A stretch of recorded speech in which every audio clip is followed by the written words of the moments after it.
Okay, welcome to the end of Section 7, World War One in America. Last time we met, we looked at World War One in America, the effects on the economy.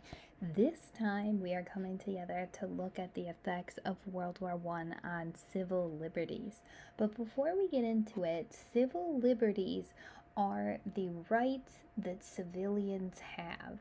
And think about where those rights come from.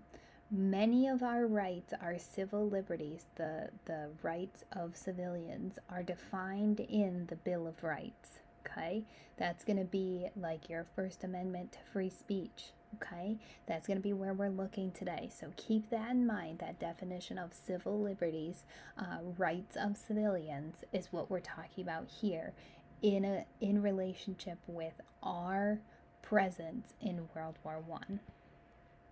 The first thing we're going to see in the United States in 1918, so just a little bit after we joined the war in April of 1917, the Espionage Act is going to be passed. The Espionage Act was an act passed by Congress that created penalties for anyone that engaged in disloyal or treasonable activities. Treason meaning trying to overthrow the government. This law passed by Congress made conveying information that could interfere with the U.S. Armed Forces an actual offense that you could go to prison for. Anybody found guilty of breaking the Espionage Act could go to prison for up to 20 years or be subjected to a fine. Some of the advertisements, I guess you could say, posters that go along with this are seen on your screen there. Quiet, shh, know your place, shut your face. And the other, I pledge allegiance and silence about the war. Now, the reason that we would want this is if people, first of all, we don't want anybody to try to overthrow the government. 100%. Treason, bad. Don't do it.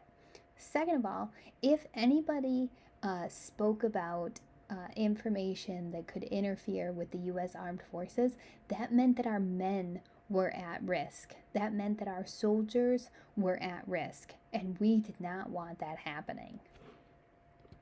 The second piece, the Sedition Act, also passed in 1918. We've heard of this before. Sedition, Alien and Sedition Acts. Sedition is speech, okay? This is going to be used to enforce the Espionage Act.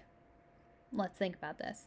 The Espionage Act said that you could not engage in disloyal or treasonable activities. Okay, well, it didn't define what activities we meant. So the Sedition Act goes ahead and defines what those activities might include.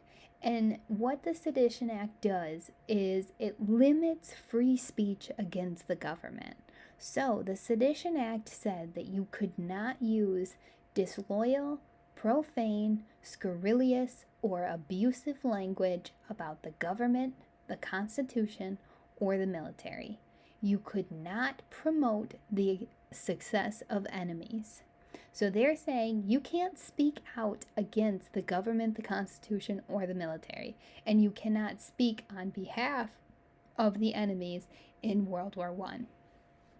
What they're going to use as kind of propaganda is censored. Let's censor our conversation about the war. Loose lips might sink ships. You know how the United States feels about our ships getting sunk. We definitely don't want that happening anymore. So the Espionage Act and the Sedition Act were meant to present a united front. The United States doesn't want to have anybody coming out and saying we don't want to be a part of World War I. That's not a good look for the United States. We want to pretend like everybody in the United States supports the war and that we are strong, united in fighting against the enemy.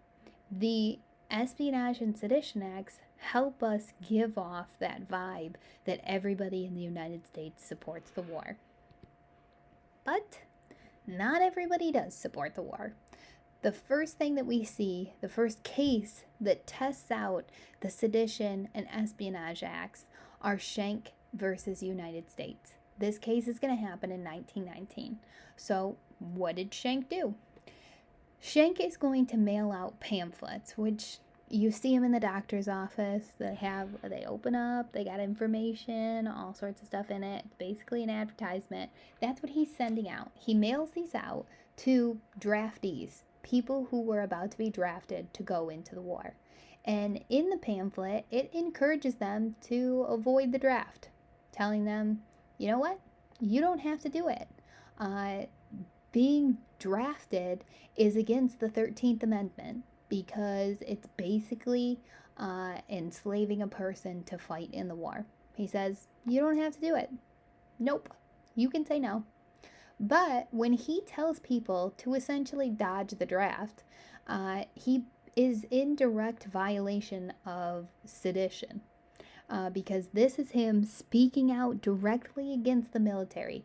And this is going to hurt the military efforts if people decided to listen to him and dodge the draft.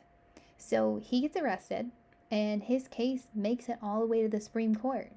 What he's saying is that it's his freedom of speech to go ahead and tell people their rights and to speak out against the draft.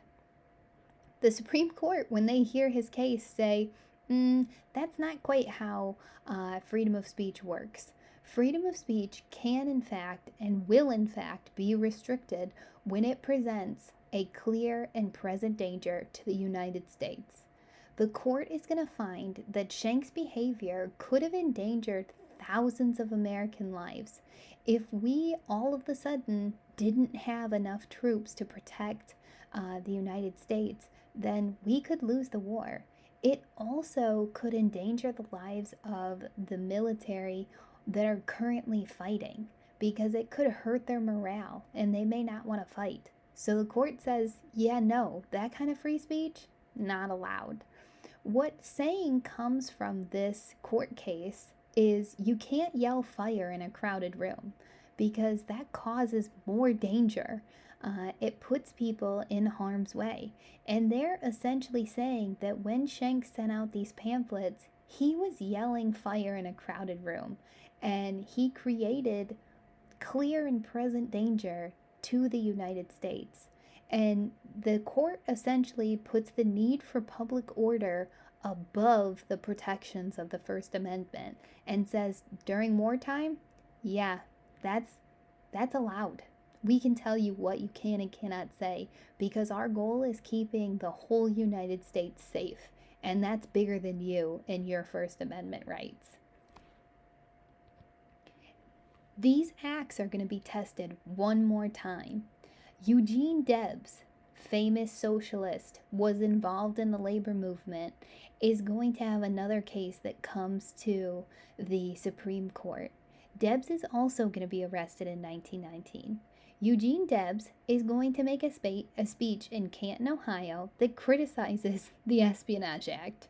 It's hilarious, but he actually gets arrested because of the act that he was criticizing. The speech was illegal according to the Espionage and Sedition Acts because he was speaking out against the government. He was speaking out against the Constitution, and that's what those laws made illegal. So Debs is going to be arrested, and he's going to challenge the charges. The Supreme Court is going to uphold the decision to keep Debs in jail, and they're going to sentence him to 10 years in prison. But what we learn is that in 1921, when the Sedition Act is repealed, they actually reduce Debs' sentence because the Sedition Act, which he had been charged with breaking, no longer existed. So these two cases, Schenck versus U.S., Debs versus U.S., prove that during war we can and will limit the rights of the people in order for the greater good. Parts of the Espionage Act are still in place today. So you can't just go ahead and try to overthrow the government without some consequences. And you can't make a plan and really go out and be disloyal to the government without any repercussions. And all of this comes from the real need during World War I to present a united front and to make sure that we weren't getting into even more danger than we already were in fighting in this great war. Now, the next time we come together, we are going to finish up this unit. We have one last section left. We are going to talk about the Treaty of Versailles. Don't forget about your homework tonight, and any questions, you let me know.